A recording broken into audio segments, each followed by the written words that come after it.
Dari Rabi'ah bin Ka'ab al-Aslami radhiyallahu anhu, beliau berkata, qala lin nabiyyu sallallahu wa ala alihi wa sahbihi wasallam, qala lin nabiyyu sallallahu alaihi wasallam, sal faqultu as'aluka murafaqataka fil jannah faqala awa ghayra dhalik faqultu huwa dhak qala fa'inni ala nafsika bikathrati sujud.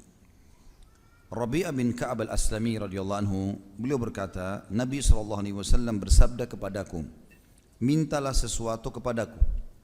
Kamu apa sekarang? Sampaikan. Kata Rabi'ah radhiyallahu anhu, aku meminta kepadamu agar dapat menyertaimu di surga kelak, bersamamu di surga ya Rasulullah, berdekatan istanahnya. Maka Nabi SAW bersabda, apakah ada yang lain? Ada permintaan lain lagi selain itu? Maka aku berkata, hanya itu ya Rasulullah. Kalau itu saja sudah luar biasa. Maka Nabi SAW bersabda, bantulah aku untuk memenuhi permintaanmu itu dengan memperbanyak sujud. Hadis ini sahih diriwayatkan oleh Imam Muslim. Dan Imam Muslim meriwayatkan di nomor 353. Seperti biasa teman-teman sekalian, setiap hadis yang sedang kita bahas, kalau Allah mudahkan kita bisa mengambil faedah dan hikmah dan ilmu yang luas dari situ, maka kita akan sebutkan. Hadis ini mengandung banyak sekali hikmah dan ilmu. Yang pertama teman-teman sekalian, Nabi SAW di masa hidup beliau memberikan kesempatan kepada para sahabat untuk meminta sesuatu. Nabi SAW memberikan kesempatan para sahabat untuk meminta kepada beliau yang sifatnya dasarnya itu boleh dalam agama. Jadi permintaan halal. Apa saja walaupun mustahil di mata manusia, tapi dia dibolehkan secara syarak, boleh orang memintanya. Dan ini salah satu mukjizat baginda Nabi alaihi salatu wassalam. Makanya beliau berkata kepada Rabi'ah radhiyallahu anhu, mintalah kepadaku sesuatu. Dan ini tentu atas izin Allah. Dan sahabat-sahabat yang cerdas, tentu semua sahabat insya Allah cerdas, tapi ada yang luar biasa di antara mereka. Mereka jeli menangkap itu. Seringkali ada di antara mereka yang datang kepada Nabi SAW mengatakan, ya Rasulullah doakan saya, ya Rasulullah doakan anak saya, ya Rasulullah begini. Dan seringkali juga di antara mereka ada yang berani, tanda kutip di sini, untuk memulai pertanyaan atau memulai satu perbuatan yang akhirnya menjadi mukjizat baginda Nabi SAW. Seperti kasus di perang Khandak, ada sahabat yang dibawakan satu keranjang kurma oleh istrinya untuk dia makan, dan waktu itu muslimin lagi kelaparan, ada 1000 orang lagi menunggu di Khandak. Maka dia pun tidak memakan. Dia pun tidak memakan itu. Tapi dia membawa keranjang tersebut ke hadapan baginda Nabi SAW. Lalu mengatakan, ya Rasulullah, istri saya bawain ini, silakan buat anda duluan. Maka Nabi SAW membuka jubahnya, ya, ada kain yang di atas pundak beliau, kemudian meletakkan di tanah, kemudian berkata kepada sahabat ini, letakkan kurmamu di sini, ditumpahlah. Begitu ditumpah kurma tersebut, lalu tiba-tiba menjadi banyak dan menjadi seperti gunung yang besar, dan seluruh sahabat akhirnya bisa makan kurma. Perilaku sahabat ini, tanda kutip, diikuti keberanian yang sangat besar untuk membuktikan mukjizat Nabi SAW. Dan terbuktilah pada saat itu. Begitulah pada saat Jabir bin Abdullah radhiyallahu anhu ingin mengundang Nabi SAW makan, dan akhirnya menjadi banyaklah, cukuplah seekor kambing untuk memberikan makan 1.400 orang pada 1.000 orang pada saat itu. Jadi memang ini mukjizat Nabi SAW, tapi ini hanya di masa hidup beliau SAW, dan hanya terjadi pada beliau. Ini perlu digarisbawahi. Kenapa? Karena para sahabat sendiri ridwanullahi alaihim yang merupakan manusia-manusia terbaik setelah baginda Nabi SAW tidak melakukan itu. Ya. Jadi tidak pernah ada orang datang kepada Abu Bakar, Umar, Uthman, Ali, Talha, Zubair yang terkenal sudah masuk surga, bawa kurma, kemudian tiba-tiba kurma jadi banyak. Tidak terjadi. Itu hanya pada Nabi SAW. Ini mukjizat kenabian. Ini pelajaran yang pertama. Dan mukjizat Nabi SAW ada banyak tentunya. Dirincikan oleh para ulama, ada yang menghitung bahkan sampai lebih dari 50 jenis mukjizat yang bisa terlihat dengan mata kepala para sahabat. Dari doa yang mustajab, turunnya hujan, memberhentikan hujan, menyembuhkan penyakit, membuat pohon berbicara, ya, kemudian mengalahkan orang-orang kafir secara fisik, bergulat seperti Rukana dan yang lainnya. Ini semua adalah mukjizat untuk membenarkan risalah beliau sallallahu alaihi wasallam. Yang kedua, pelajaran dari hadis ini adalah kecerdasan Rabi'ah radhiyallahu anhu. Kecerdasan Rabi'ah ini tidak biasa, karena waktu ditawarkan Nabi SAW minta apa saja, dia bisa minta, ya Rasulullah, buatlah minta kepada Allah agar saya jadi kaya raya, orang terkayanya umatmu, mungkin bisa saja. Bisa minta orang yang paling banyak punya keturunan misalnya, orang yang selalu menang, orang yang panjang umur. Tapi perhatikan permintaan Rabi'ah, saya ingin ya Rasulullah masuk surga plus bersama Anda di situ. Permintaan yang sangat cerdas ini, gitu kan? Kata para ulama, permintaan Rabi'ah ini sebenarnya dia sedang meminta sesuatu nikmat yang besar sehingga nikmat kecil ikut rentetannya. Maksudnya adalah dengan meminta agar menemani Nabi SAW di surga, berarti di dunia dia akan selalu bersama dengan Nabi di amalan-amalannya. Otomatis permintaan yang tinggi ini mendatangkan hal yang kecil. Nanti gak? Seperti itulah. Dan ini kejelian seseorang dalam meminta sesuatu. Dan boleh seseorang tamak dengan rahmat Allah, apalagi kalau mengejar surga. Gak ada masalah. Kita bisa berinfak 1.000 rupiah, bisa dapat surga karena sedekah. Tapi kita juga bisa dapat surga dengan 100.000 rupiah atau bahkan 100 juta rupiah. Kita keluarkan yang paling besar untuk mengejar surga. Boleh tamak dengan itu. Rahmat Allah sangat luas, gitu kan? Dan ini kejelian teman-teman sekalian. Oleh karena itu kata para ulama, semestinya setiap muslim selalu mendahulukan dalam kesehariannya yang dia minta kepada Allah Azza wa Jalla adalah surga.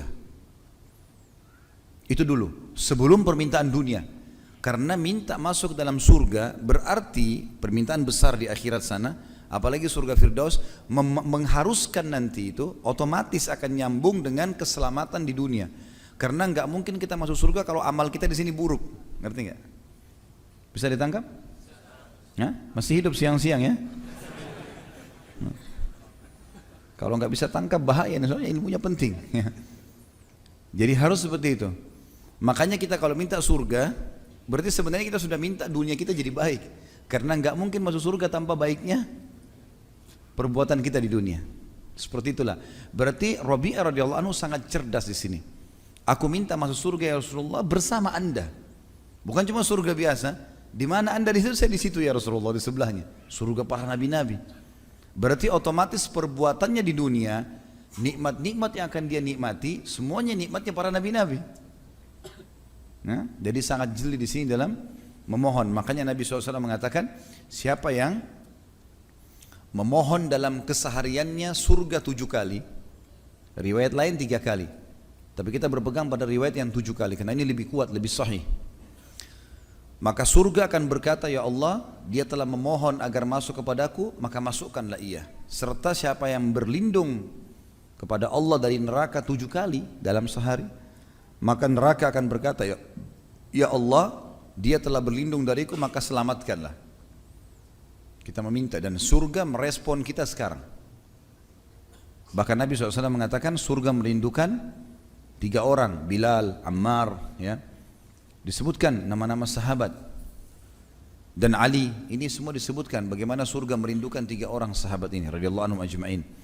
Jadi surga ada dan merespon kita sekarang. Dan tahu itu. Sebagaimana juga neraka ada.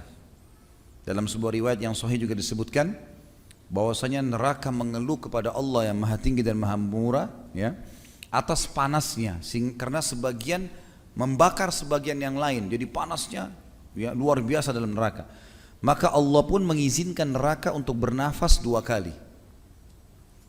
Nafas itulah yang kalian temukan, panas yang sangat di musim panas dan dingin yang sangat di musim dingin. Itu hembusan nafasnya neraka Jahannam.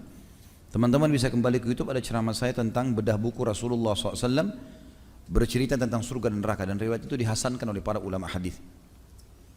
Berarti kita ada respon, surga dan neraka sudah ada, dan ada respon interaksi dengan surga dan neraka. Dan Nabi SAW mengatakan, sungguh demi zat yang jiwaku dalam genggamannya, seseorang di antara kalian lebih dekat dengan surganya daripada tali sendalnya sendiri. Dan seseorang di antara kalian lebih dekat dengan nerakanya daripada tali sendalnya sendiri. Tinggal istiqomah teman-teman sekalian. Itu saja. Nikmati halal, kerjakan perintah. Tinggalkan haram, pertahankan saya sampai mati. Masuk surga. Itu kata kuncinya. Antum baik seperti sekarang, jujur, amanah, jauhi semua yang haram, nikmati yang halal, mati masuk surga. Pertahankan saja itu. Sampai Hudzaifah bin Yaman radhiyallahu anhu mengatakan, aku berharap bisa masuk ke dalam rumahku dan aku beribadah kepada Allah, tidak bertemu sama orang sampai aku mati. Selesai, karena janji Allah di akhirat pasti. Artinya memang tinggal menjaga itu. Meninggal masuk surga, itu berarti kita lebih dekat dengan surga daripada tali sendal kita sendiri. Kalau dari masjid, dicabut ruhnya masuk surga. Lagi sujud, lagi baca Quran, lagi bakti sama orang tua, lagi jenguk orang sakit, lagi jihad. Luar biasa, terbuka semua pintunya. Tinggal sabar dalam ketaatan. Begitu pula dengan kemaksiatan. Orang lebih dekat dengan nerakanya. Orang ke diskotik, bar, mabuk-mabukan, tabrakan, mati, masuk neraka. Begitu dekat dia dengan nerakanya, wa na'udzubillah. Gitu kan? Oleh karena itu kita harus selalu menyebutkan teman-teman dalam keseharian kita minimal 7 kali. Minta masuk surga dan minta berlindung dari api neraka. Ini pelajaran yang kedua yang kita ambil dari hadis. Tentu tadi yang pertama adalah mujizat Nabi SAW dan bolehnya atau dibukanya peluang bagi sahabat untuk meminta terbaik. Manfaat yang kedua tadi adalah kecerdasan sahabat Rabi'ah radhiyallahu anhu karena meminta surga, dan orang kalau minta nikmat terbesar maka nikmat terkecil akan ikut bersama yang besar itu. Ya. Mungkin kalau kita pasang jala untuk nangkap ikan, targetnya jala itu tangkap ikan paus, ikan-ikan kecil ikut semua kan? Seperti itulah. Ya, biasanya kalau menjelaskan masalah makanan cepat faham. Ya. Kemudian pelajaran yang ketiga, dan ini pesan baginda Nabi SAW dalam hadis, kalau itu permintaanmu, maka dukunglah aku agar permintaanmu itu Allah kabulkan dengan memperbanyak sujud. Makna memperbanyak sujud di sini kata para ulama, makna globalnya adalah semua sujud, sujud solat wajib atau sujud solat sunnah, masuk dalamnya sujud syukur, sujud tilawah, ya. Dan sebagian ulama mengatakan, dan ini pendapat yang paling kuat tadi yang pertama, pendapat yang kedua, ulama mengatakan bahwasanya ini maksud adalah sujud-sujud solat sunnah. Karena sujud solat wajib udah pasti, udah diterima, itu insya Allah pahalanya besar di sisi Allah. Tapi solat sunnah ini dibutuhkan untuk menambah, gitu kan? Tapi Allah alam pendapat pertama yang lebih kuat adalah semua sujud masuk di dalamnya. Artinya konsentrasi dalam solatmu. Wajib, sunnah, kerjakan semua. Setiap ada berita gembira, sujud syukurlah. Setiap lewat ayat tentang sajadah, sujudlah. Dan sudah kita bahas di bab solat kita sebelumnya.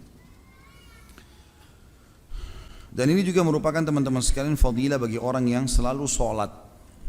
Dan solat itu berikan haknya. Tenang, tumaknina. Jangan tergesa-gesa, gak ada yang antum kejar. Allahu Akbar, nikmati kalimat itu. Karena per hurufnya pahala. Nikmati gerakannya karena pergerakan pahala. Sudah nafas tenang, wajjahtu wajhiya lilladzi fataras samawati wal ard, tenang.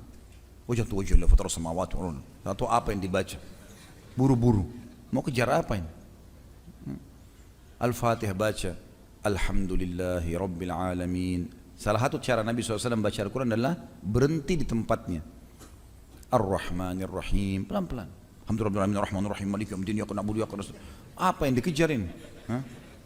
Buru-buru. Kalau antum bicara sama atasan berani nggak ngomong gitu? Nggak ada titik, nggak ada komanya. Diusir dari ruangan itu. Tapi Allah Maha Pemurah, kesian sama antum itu. Kesian hamba saya ini bodoh, nggak ngerti nih. Masih dimaafin, kasih pahala. Dikasih pahala. Allah bilang, insan itu, manusia itu zalumun jahul, bodoh, zalim dan bodoh.